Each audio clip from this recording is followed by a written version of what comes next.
Te agradecemos por este momento, Senhor. E apresentamos o Teu Filho, o qual o Senhor usará como canal de bênção nesta tarde.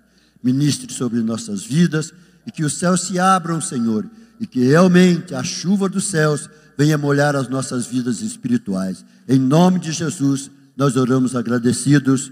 Amém. Em pé como estamos. Glória a Deus. Glória a Deus. Meus irmãos, a paz do Senhor.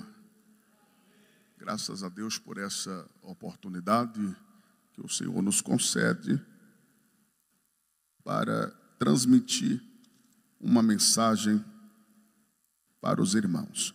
Livro do profeta Ezequiel, capítulo de número 34.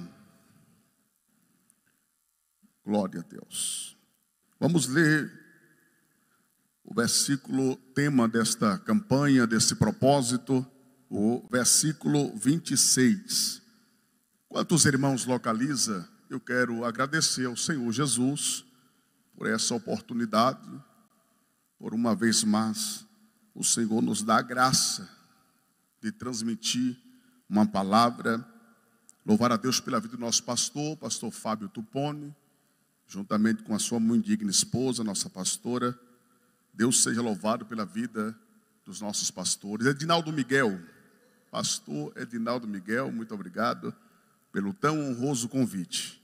Tantos outros pregadores com mais gabarito, com mais nome do que eu, o senhor poderia ter convidado, mas aprove ao Senhor aquela ligação 11h37 da noite, foi providencial.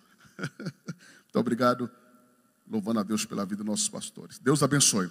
Irmãos, quero ser grato a Deus, louvá-lo pela família do nosso irmão Wellington.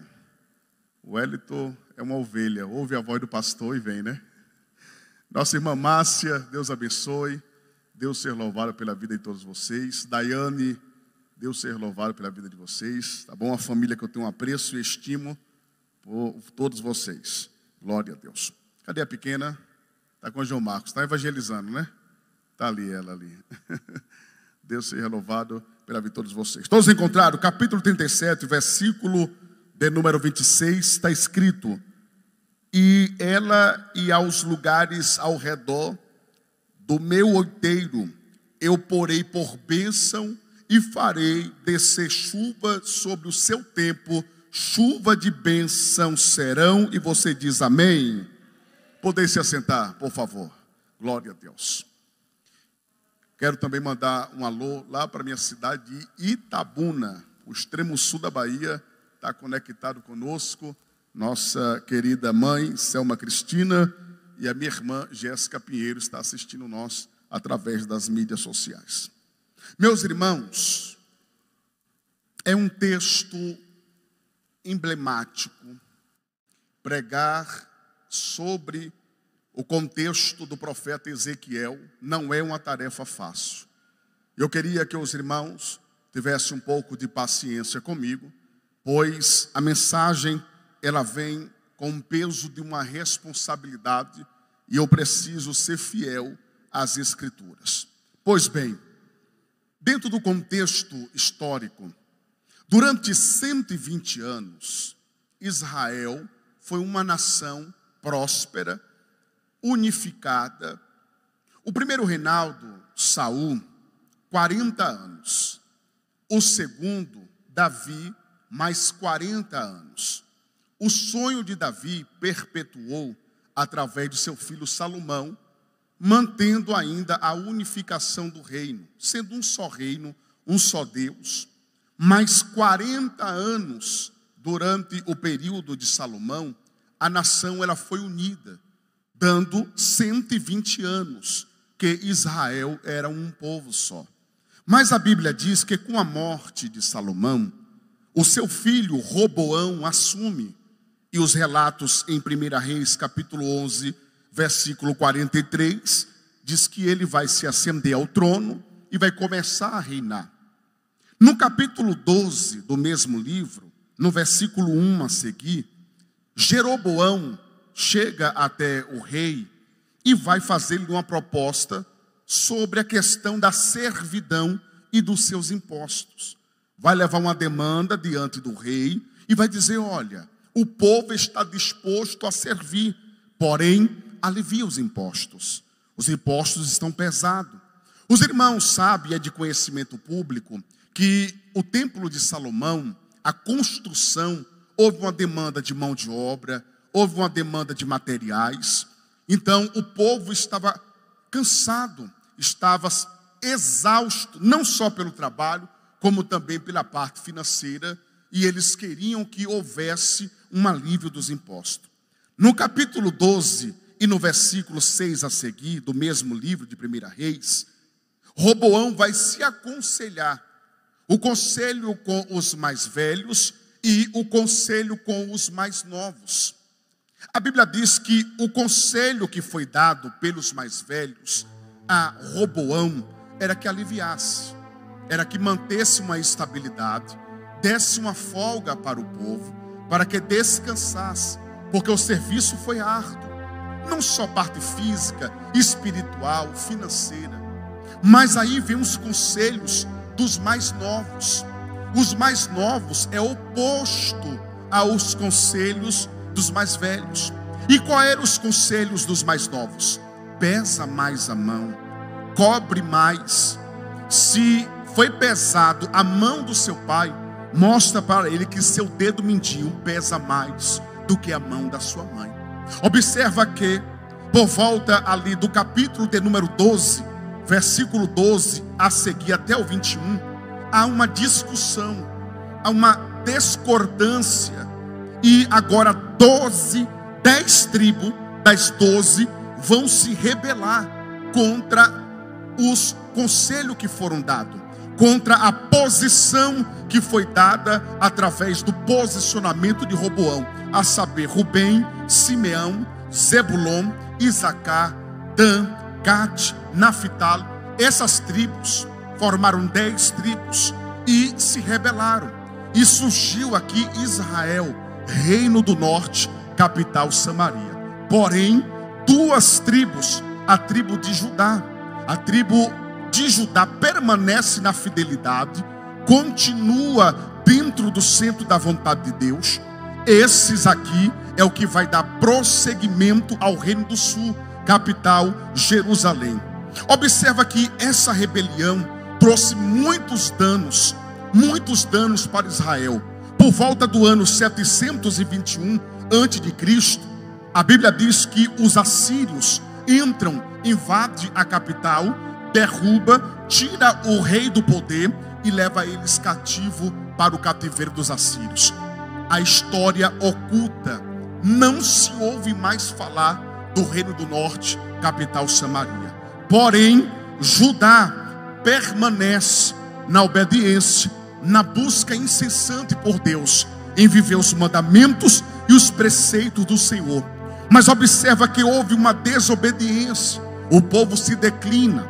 Há um conceito agora de decadência moral, ética e espiritual. Através disso o Senhor levanta os profetas. Jeremias foi um dos profetas que mais profetizou sobre o cativeiro da Babilônia. Se os irmãos lerem o capítulo 24, 25, 26, 8 e 29, é Deus tomando a boca do profeta Jeremias para poder alertar o povo, de forma que era explícito a forma que Deus estava falando. Certa vez o Senhor pegou Jeremias e disse: ô Jeremias, tu vai pegar um cinto de couro, tu vai cingir-te desse cinto, tu vai andar pelo meio do povo. Depois disso, tu vai tirar esse cinto, tu vai levar até a fenda da rocha, lá no rio Eufrates, e tu vai deixar lá por um tempo. Depois tu vai apanhar e vai tornar cingir-te desse cinto e ande pelas ruas de Jerusalém. Quando Jeremias foi pegar o cinto estava podre, estava fedendo. Quando ele cinge-te do cinto e sai pelas ruas, o povo começa a criticar Jeremias, começa a queixar Jeremias, pois estava fedendo. O profeta se sente constrangido, e a oração que ele faz ao Senhor é reveladora, porque o Senhor vai dizer: Jeremias, assim como esse cinto está podre, fedendo, assim são o pecado dessa nação que já cheira mal às minhas narinas. Em todo tempo Deus advertiu o seu povo. Em todo tempo Deus chamou a atenção do seu povo. Mas por volta do ano de 605 a.C., Deus permite os caldeus entrar dentro de Jerusalém, tomar o povo cativo. E nessa primeira leva aconteceu de 3 vezes. Nessa primeira leva, a Bíblia diz que muitos jovens foram levados. Muitos jovens foram levados para o cativeiro, e Daniel foi nessa primeira leva. A segunda leva foi por volta do ano 597 a.C. Foi mais uma incursão dos caldeus. Nabucodonosor entra, invade, destrói uma parte da cidade e leva cativo uma parte do povo. Nessa leva aqui vai o profeta Ezequiel. Esse profeta que nós acabamos de fazer leitura do seu texto. Por volta do ano de 586, a terceira e última invasão. Essa foi a mais cruel. Essa foi a mais dolorosa. Porque além de ter derrubado o templo, além de ter destruído a casa do Senhor, foi levado o profeta Jeremias. Jeremias teve a opção de escolher. Jeremias teve a opção de escolha entre ficar e entre ir com os exilados para a Babilônia. Qual foi a escolha de Jeremias? Jeremias escolheu ficar entre doentes, os pobres, os velhos, aqueles que ficaram lá feridos. Eu entendo que aqui há um controle de Deus. Talvez você se pergunta, pregador, como que há um controle de Deus, sendo que há uma destruição, sendo que há um sofrimento? Sim, a destruição veio, a decadência chegou, mas Deus não perdeu o controle. Observa que na primeira leva, Daniel foi colocado dentro da corte da Babilônia. Daniel era um representante de Deus dentro da corte dos caldeus. Na primeira oportunidade que Daniel teve de honrar o nome do Senhor, assim Daniel fez. Porque a Bíblia diz que quando Daniel olhou, que viu aquele banquete oferecido aos deuses babilônicos, Daniel fez uma proposta, e a proposta é: permita-me não me alimentar desses manjares que está na mesa do rei. Me dê legumes, deixe eu comer cebola, pepino, alface, mas eu não posso comer comida consagrada a deuses estranhos. Daniel vai abrir mão do banquete. Nos nossos dias atuais, dentro de um contexto nosso aqui, quem em sã consciência ia abrir mão de comer um churrasco, comer aquela picanha suculenta, para comer cebola, pepino, tomate? Pois bem, Daniel é uma referência de Deus. Daniel sabe que não poderia participar daquele banquete. Daniel era crente.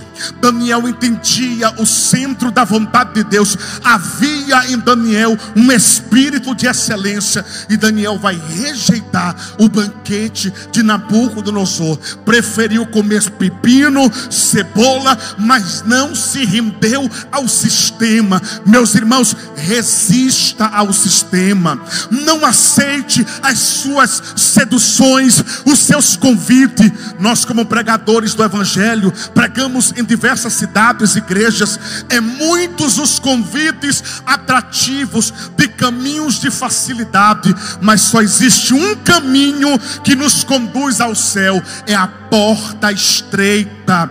A porta continua estreita. A porta do céu não passou por reforma. Estreito é o caminho. Então entra pelo caminho da porta.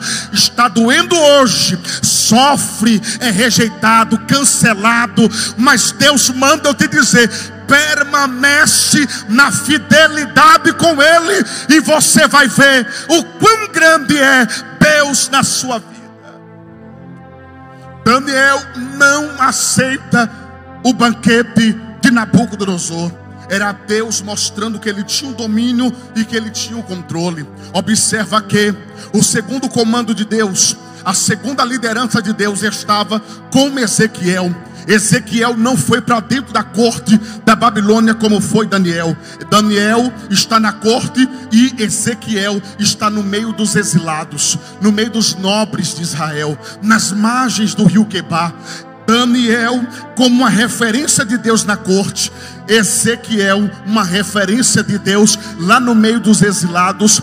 E Deus ainda deixa com que Jeremias fique lá no meio dos doentes, no meio dos pobres. Eu fico imaginando qual era o cenário que Ezequiel estava vendo nas margens do rio Quebar. As visões foram lhe abertas, coisas do céu foi mostrada para Ezequiel. Porém, para Jeremias, qual que era o cenário que Jeremias estava vendo? Mulheres caídas no chão, feridas, crianças chorando com fome, velhos nas praças. A Bíblia diz que os velhos haviam pendurado as suas harpas no salgueiro. Não tinha mais estímulo para poder louvar o nome do Senhor, não tinha mais motivo para adorar a Deus, porque o templo estava destruído, as ruas estavam fedidas, porque o sangue descia pelas ruas de Jerusalém, os muros queimados e as portas queimadas a fogo. Como agora adorar o Deus de Israel?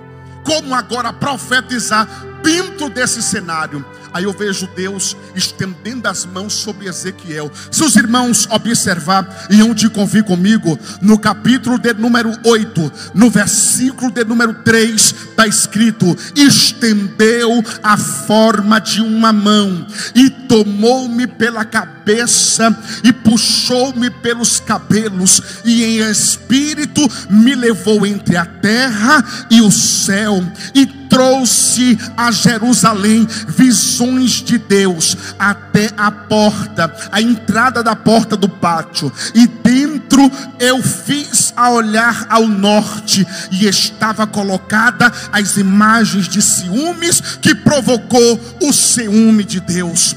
Ezequiel não queria ir, Ezequiel não queria ver, mas o que aconteceu? O Senhor estendeu a mão pelo cabelo da cabeça de Ezequiel, puxou Ezequiel e levou Ezequiel para ver. Profeta não escolhe visão, profeta não escolhe profecia, profeta não escolhe lugar para profetizar. Deus manda, e o profeta de Deus tem que obedecer. Obedeça a voz de Deus, seja sensível à voz do Espírito Santo. Deus, no capítulo 2 de Ezequiel, vai dar uma visão, e a visão era de um rolo escrito por dentro e escrito por fora. Sabe o que é isso? A revelação de Deus não será ocultada e nem restringida a ninguém. Só não ver quem não quer, só não enxerga quem não quiser ver. Haja visto que nesses últimos dias o que tem de profeta, o que tem de homens e mulheres de Deus que estão fechando os seus olhos para o pecado, para a corrupção, não profetizam mais sobre o pecado, não profetiza mais sobre o adultério, não profetiza mais sobre a fornicação, não profetiza mais, porque vai perder a agenda. Edinaldo Miguel, estão com medo de perder a agenda, estão com medo de perder a oferta. Pelo amor de Deus, cabeças vão rolar. Que perca a agenda, que perca o amigo, que perca o convite, mas não perca a comunhão com Deus. Se Deus está mandando profetizar, profetiza. Ei, eu vou chegar lá, Jesus, calma.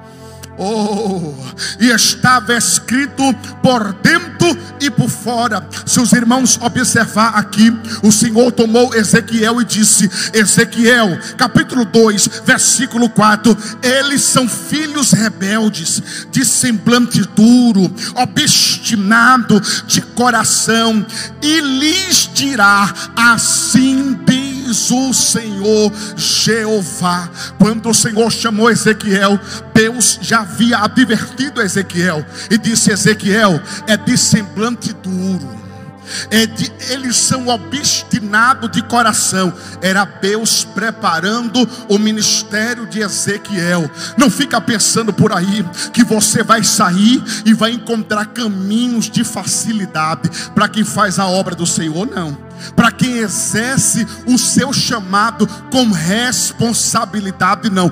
Vão fazer cara feia, vão cruzar o braço, vai fazer biquinho. Mas aí a palavra do Senhor vem: Ezequiel, pregue, profetiza, quer que eles ouçam ou não ouçam, tu dirás as minhas palavras. Versículo de número 7. Mas tu lhe dirás as minhas palavras, quer que eles ouçam ou deixe de ouvir, porque são rebeldes. Deus conhecia o seu povo. Deus sabia quem eram eles. O Senhor conhecia aqueles homens e aquelas mulheres. O Senhor não deixou passar despercebido. Aí o versículo de número 8 diz: mas tu, filho do homem, ouve o que eu te digo. Não seja rebelde como a casa rebelde. Abre a tua boca e come e bebe o que eu te dou. Olha para mim, por favor. Quem dá a mensagem ao pregador é Deus. Quem dá a profecia ao pregador é Deus. Eu não sei você, eu sou assim. O Senhor me deu, está dado. Mandou falar, está falado. A palavra de Deus é prego batido e ponta virada. Eu posso negociar com qualquer outra coisa, mas com a palavra de Deus eu não negocio. Eu posso abrir mão de qualquer. Eu cheguei numa fase, Edinaldo Miguel, eu fiz 40 anos agora, dia 26 de março. Eu cheguei numa fase que eu perco a razão, mas não perco a paz. Quer guerra? Quero paz. Quer contenda? Eu quero tranquilidade. Cheguei numa fase que eu quero paz. Quero viver em comunhão. Quero viver em harmonia. Então eu consigo negociar para ter paz. Mas a palavra de Deus, subi no altar, peguei o microfone. Não sou amigo de mais ninguém. É o céu, o profeta e a noiva. Ele vai cobrar dessa meia dúzia aí. Ele vai cobrar. O dia do acerto final está chegando. A fatura vai chegar. E eu não quero ser tomado por inegligente e nem prevaricador. O que Deus mandar pregar, prego. O que Deus te mandar falar, fale. Se Deus lhe tomar na marcha, vá marchando. Levanta o dedo e diga assim: diz o Senhor. Não tenha medo. Olha o que o Senhor falou, Ezequiel: não seja rebeldes como eles são. Casa rebeldes. Ele estava advertindo, a mão do Senhor estava sobre Daniel, sobre Ezequiel, e estava advertindo ele. Versículo 9: então eu vi uma mão que se estendia, e eis que nela tinha um rolo de um livro. Versículo 10 do capítulo 2: estendeu-me a mim, e estava escrito por dentro e por fora. E o que estava escrito, pregador? E nele se achava escrita lamentações, suspiros de ai. Lamentações. O que estava dentro do rolo do livro era suspiro de ai, era lamentações. Então por que Deus estava se lamentando tanto? Eu vou lhe mostrar algo revelador na Bíblia Sagrada, capítulo de número 7, versículo de número 27. O rei se lamentará e o príncipe se vestirá de amargura, e a mão do povo da terra se amolestarão conforme o caminho que lhe farei, e com seus juízos o julgareis, e saberão que eu sou o Senhor. Ezequiel teve uma tarefa difícil, que foi de anunciar o julgamento de Deus para aquela nação, o arrependimento. Deus ainda estava dando oportunidade para que ele se arrependesse. Observa aqui o agravo conduto da nação, capítulo 8, versículo de número 5: e disse-me: filho do homem, agora levanta os seus olhos para o caminho do norte. E levantei os meus olhos para o caminho do norte, e eis que da banda do norte, à porta do altar, estavam as imagens de ciúmes à entrada. Versículo 6: e disse-me: filho do homem, vê o que eles estão fazendo, as grandes abominações que está na casa de Israel. faz aqui para que me afaste do meu santuário, mas verás ainda coisas maiores. Versículo 7 do capítulo 8: levou-me à porta do átrio, então olhei e eis que havia um buraco na parede. Esse momento aqui é revelador, porque a Bíblia diz que quando o Senhor leva Ezequiel até a parede, era Ezequiel, Deus e a parede, e o Senhor disse: Ezequiel, cava um buraco. Começa a cavar um buraco. Está pensando que vida de profeta é fácil? Começa a cavar um buraco na parede. Cava um buraco na parede. E ele começou a cavar um buraco na parede do átrio. Então olhei e eis que havia um buraco. Versículo 8: e disse-me: filho do homem, cava agora naquela parede. E cavei naquela parede e eis que tinha uma porta. Então me disse: entra e vê as coisas malignas que estão fazendo aqui. Os pregadores de hoje, nada contra, não estou aqui para criticar ninguém, mas os pregadores de hoje, o que tem de pregadores pregando porta, carro, apartamento, porta de chave disso, daquilo outro, o que tem de pregadores que sobe no altar e mais anima a plateia, mais traz o entretenimento para o público, do que prega a porta de arrependimento, do que prega a porta de abominações. Olha a porta que Deus mostrou para Ezequiel. Quando Ezequiel cavou o buraco na parede, ele viu. E viu o que? Uma porta secreta. E ele fez olhar por dentro daquela porta. Aí o Senhor disse: está vendo, Ezequiel? Olha o que eles estão fazendo aqui. Olha como é que está a corrupção. Olha as imagens. Olha a idolatria. Naquela época tinha dois cultos. Tinha um culto oficial, onde apareciam os sacerdotes, aparecia a liderança. Eles faziam aquele culto, apresentavam as ofertas, entregava ao povo a ministração. Depois que acabava, ele se reunia em uma porta secreta e tinha lá as esculturas. As esculturas que provocavam a ira de ciúme. Deus estava irado com esse povo. Deus estava descontente com esse povo, porque a provocação do ciúme foi despertado através da prostituição dos deuses do Egito, dos deuses lá da Mesopotâmia. Adoraram a Baal, Estaroc, adoraram todos os deuses que eles queriam adorar. Então o que é que o Senhor fez? O Senhor deixou de mão esse povo. Deus literalmente se afastou desse povo.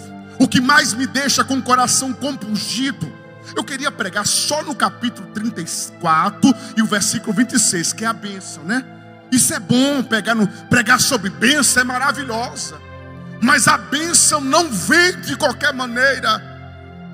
Eu não posso ser negligente aqui de apenas pregar a bênção, a bênção, a bênção, e sabendo que existe um contexto, existe toda uma situação aqui por fora.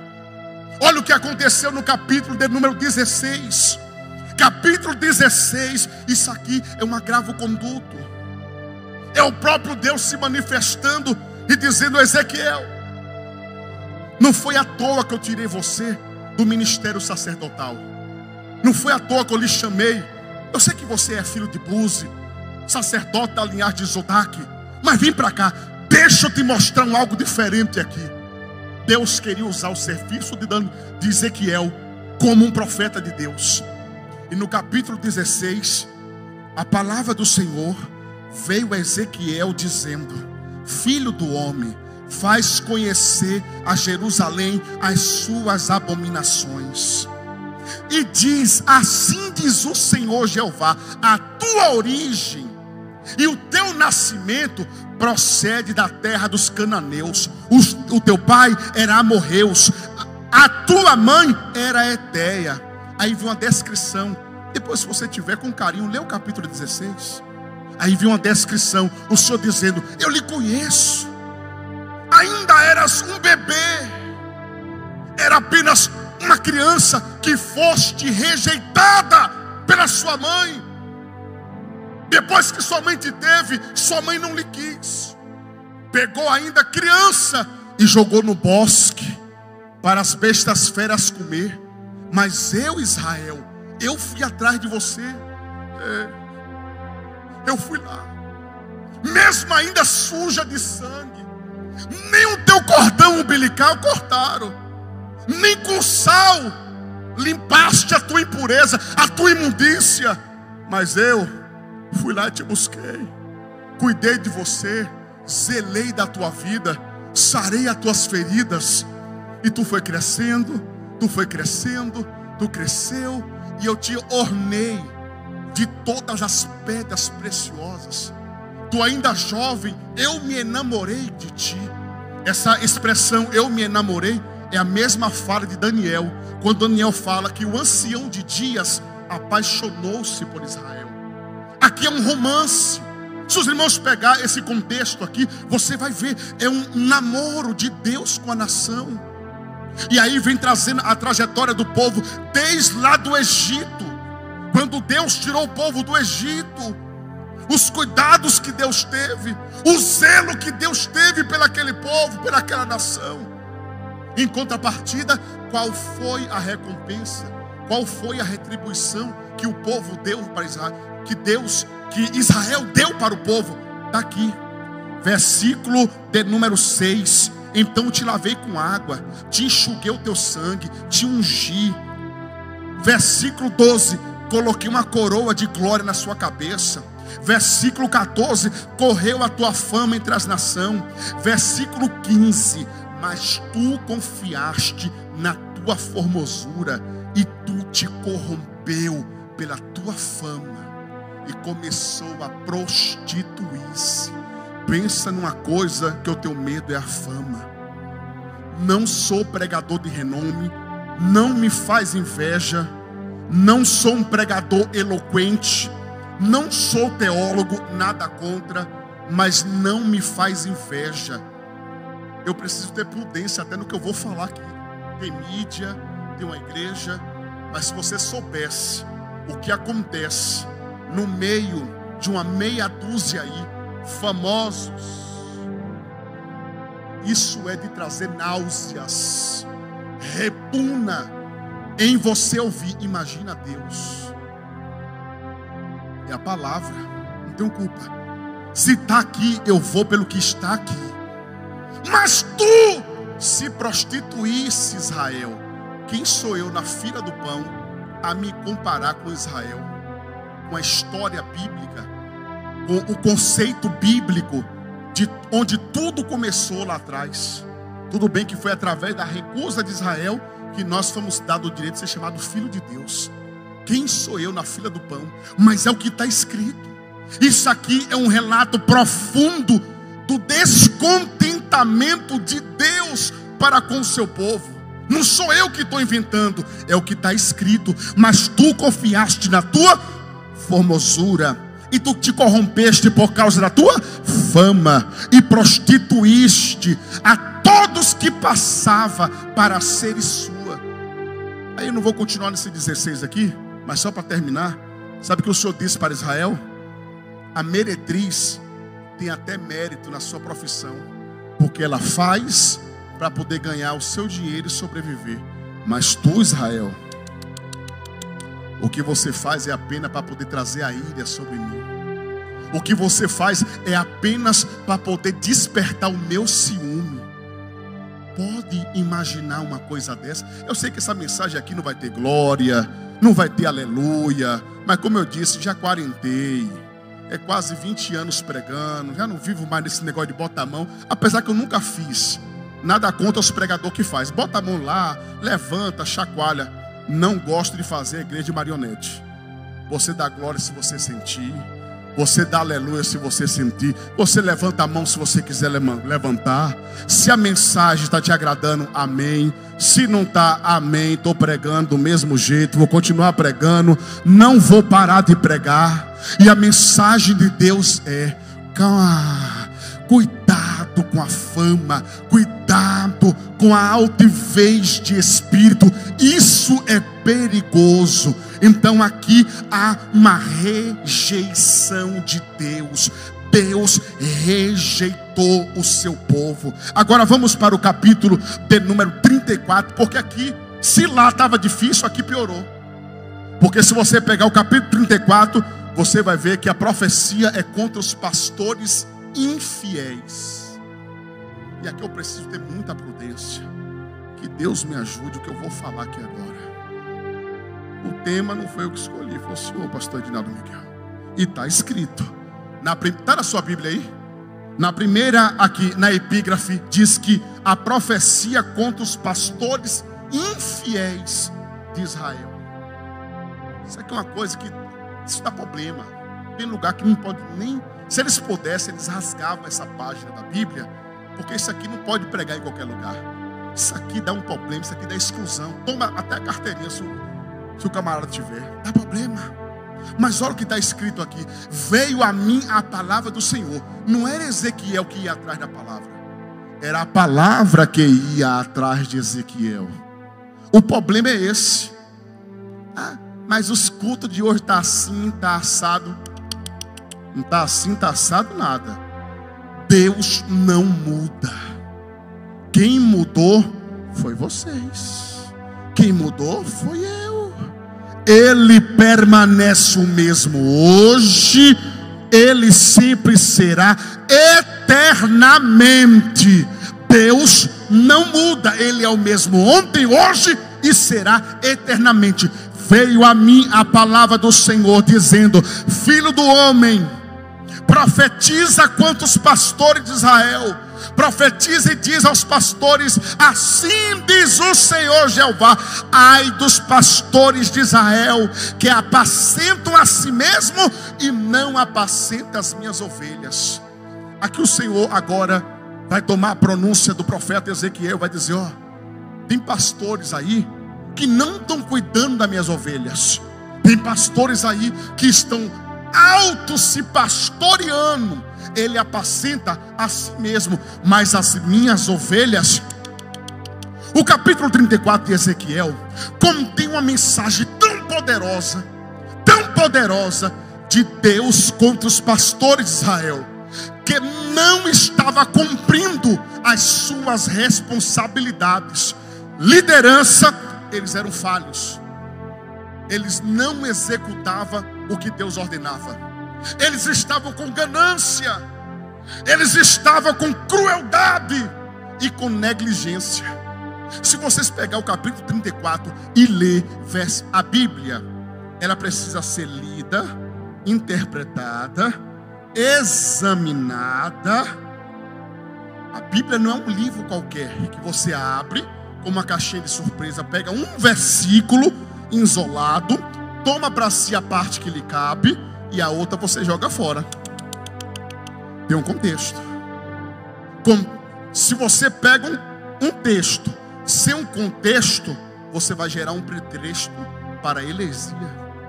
Se você pega um texto, você não analisa o contexto e você faz a aplicação, cuidado para não ser heresia. E quando eu peguei isso aqui, eu fiz de forma sumária. Eu comecei a dividir 34, do versículo 1 ao 6, a acusação de Deus contra os pastores de Israel. Do capítulo 7 ao versículo 10, o julgamento dos pastores. Você sabia que vai ter o julgamento dos pastores? Eu fico só imaginando essa meia dúzia aí. Nasceu ontem, subiu o primeiro degrau hoje, aí se se unge, derramando óleo nas suas próprias cabeças. Aí está aqui congregando, é obreiro da casa, vou falar. Aí o pastor ordena, determina, não aceita, é desobediente, rebelde, sai por essa porta e tem a cara de pau. Me perdoa a expressão aqui. Eu vou usar esse adágio aqui, cara de pau. Só falta comprar o óleo de peroba para poder passar, para ver se brilha mais. Eu estou na Assembleia de Deus e aqui ainda tem profeta, tá? Assembleia de Deus, Ministério do Belém, Casa do Pão.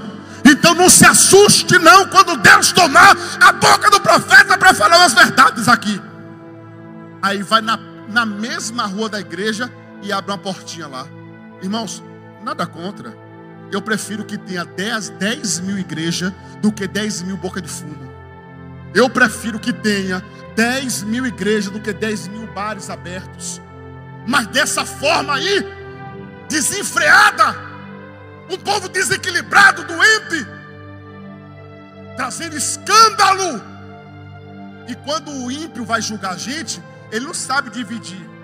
Ele vai dizer, ó os crentes, ó. Ó os crentes, ó. Ele vai botar todo mundo junto. E não é. É aquela portinha ali.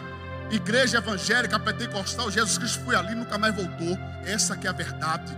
Jesus passa longe dessas igrejas profanas, promíscuas, pastores de si mesmo, pastoras de si mesmo. Ainda bem que acabou meu tempo.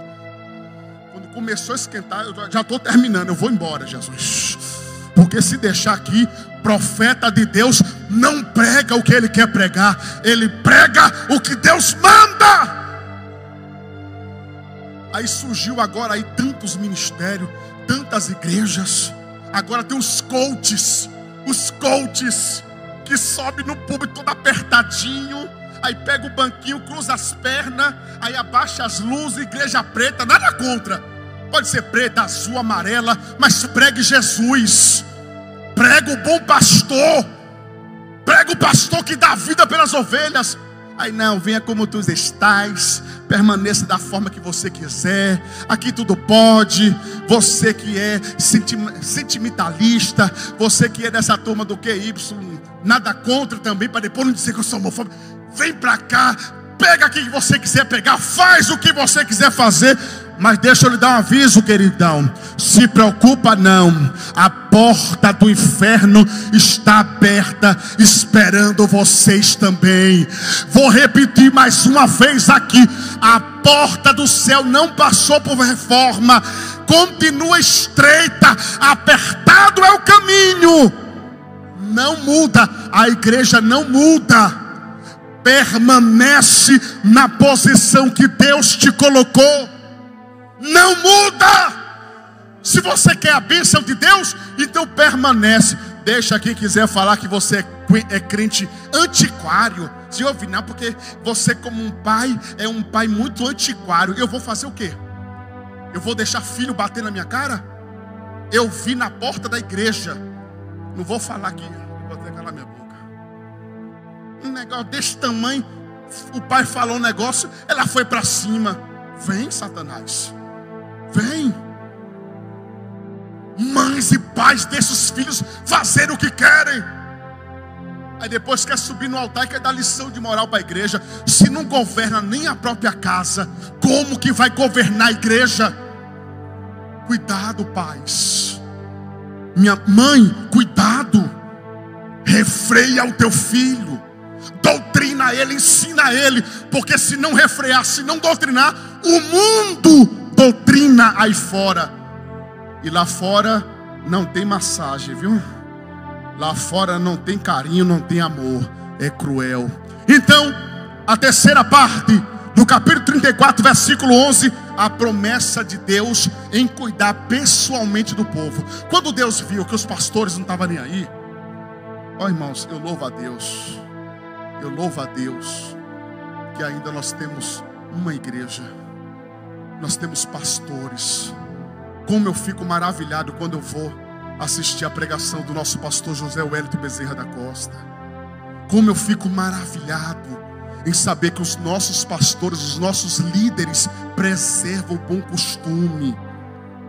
Não são todas as igrejas, irmãos, que ainda preservam. Vamos orar pelos nossos pastores.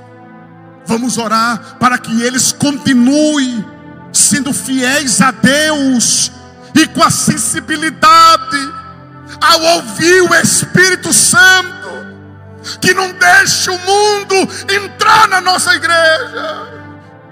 Vamos orar para que nosso pastor José Wellington Costa Júnior tenha a sabedoria de Deus em presidir, para que ele dê continuidade ao trabalho que o seu pai deixou.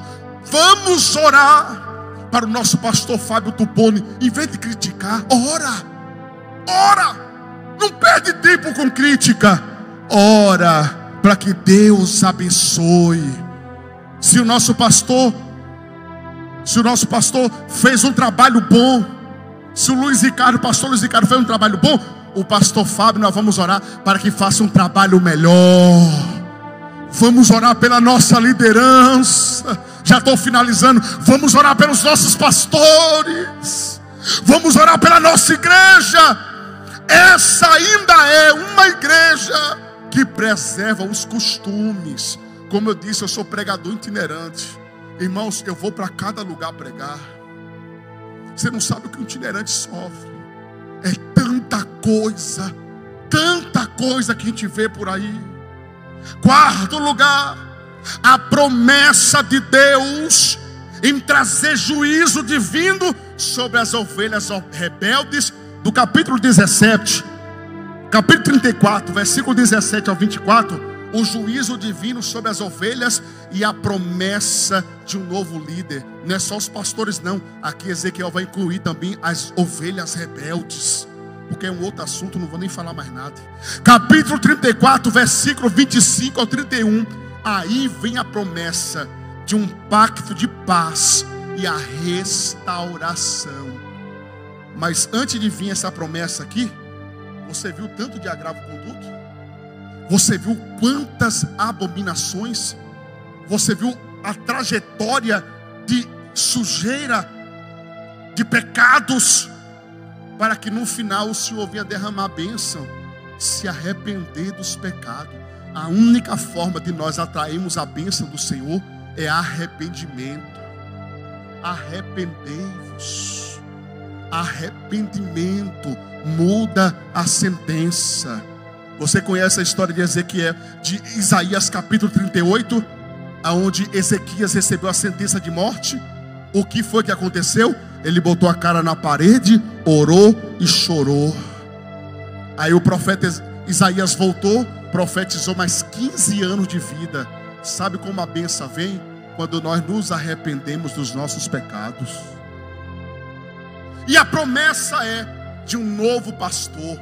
E esse pastor, aqui é uma alusão cristocêntrica. Aqui fala de Jesus. João capítulo de número 10, versículo 11. Jesus disse: eu sou o bom pastor, que dou a minha vida pelas ovelhas. 1 Pedro capítulo 2, 25.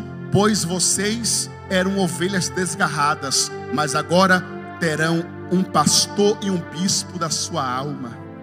Salmo de número 23, o salmista diz: o Senhor é o meu pastor, nada me faltará. Isaías 40 diz: como o pastor apacentará o seu rebanho, este puxará para os seus braços. Então Jesus Cristo é o nosso pastor. Ele é o teu pastor que cuida da sua alma. E Ele dá aos nossos pastores aqui na terra sabedoria, entendimento para cuidar de nós. Um aviso para os desigrejados. Tudo bem que pela internet está uma transmissão, está alcançando muita gente, mas tem pessoas que se viciou só na internet. Não vem na igreja. Eu não preciso, porque a igreja sou eu. Amém. Mas você faz parte de um corpo. E se você não estiver aqui, na comunhão, fazendo parte do corpo, você é um membro desgarrado. Quer ver coisa? A anatomia humana é muito simples. Se cortou um braço e deixou o braço lá fora, acontece o que com o pedaço do braço? Apodrece. Você está podre e não sabe, internet. Não os nossos irmãos que estão nos assistindo aqui. Olha bem o que o pregador está pregando, para depois não falar: o pregador está... Não estou nada. Eu estou lhe dizendo, se você não é membro, não precisa ser aqui do Belém, setor 28, se você não está em comunhão com a sua liderança, com o seu pastor, se você não senta na mesa, não toma o corpo de Cristo, vai uma advertência para você. Você é um membro morto, apodrecendo. Corre depressa, liga no corpo. O cabeça é Jesus Cristo, e Ele cuida de você sim, através dos pastores. Mas tem muito pastor isso, pastor aquilo outro. Deixa, se tiver deixa, Deus vai tratar. Quem vai dar o tratamento é Deus. O seu papel é orar para que Deus abençoe os nossos pastores. Então, resumindo, o capítulo de número 34 foi isso: a bênção de Deus para aqueles que são obedientes à voz do Senhor. Eu queria fazer uma oração por você. Se coloca de pé, por favor. 1 minuto, e eu queria orar pela sua vida. Se você puder, se coloca de pé. Excelentíssimo Senhor Jesus Cristo, Senhor Deus Pai, Deus Filho, Senhor Deus Espírito Santo, aqui está a tua igreja, Senhor. Nós estamos em um propósito aqui na tarde da libertação. Chuva de bênçãos sobre nossas vidas, sobre a tua casa, sobre a tua família, sobre os teus sonhos, sobre os teus projetos. Senhor Jesus Cristo, eu preguei a tua palavra, eu fui fiel, nem tirei uma vírgula e nem acrescentei um tio. Eu preguei tudo quanto o Senhor me mandou pregar nessa tarde. Eu quero pedir, meu Senhor, abençoa teu povo, abençoa a tua igreja, Senhor, derrama as suas bênçãos, Senhor, sobre a vida dos teus filhos. Ajuda cada um deles, Senhor, a serem fiéis ao teu santo nome. Oramos a ti, te apresentamos os nossos pastores, as nossas lideranças. Toma o nosso pastor José Wellington Bezerra da Costa, toma o pastor Wellington Costa Júnior, toma o nosso pastor Fábio Tuponi, toma, Senhor, toma os pastores, meu Pai, setoriais, os pastores de congregação. Senhor, nós estamos orando, pedindo para que suas bênçãos recaia sobre a tua igreja, Senhor. Nos ajuda a permanecer nos princípios, nos ajuda a permanecer na comunhão, na doutrina dos apóstolos. Não nos deixa, meu Pai, nos desviar, não deixa a modinha, o comodismo, meu Deus, os deuses desse século cegar o nosso entendimento, Senhor. Nos ajuda a permanecer fiel até o arrebatamento.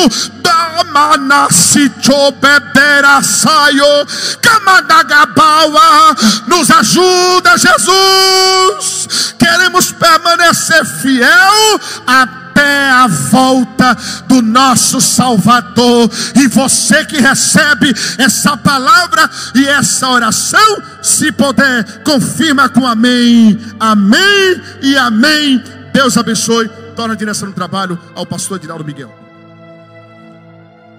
Amém, irmãos? Ainda de pé, irmãos, eu quero só ler o nome dos pedidos de oração. Os irmãos que precisam de oração, vem à frente. Deus me tocou para orar, irmãos, aqui por irmãos que estão frustrados.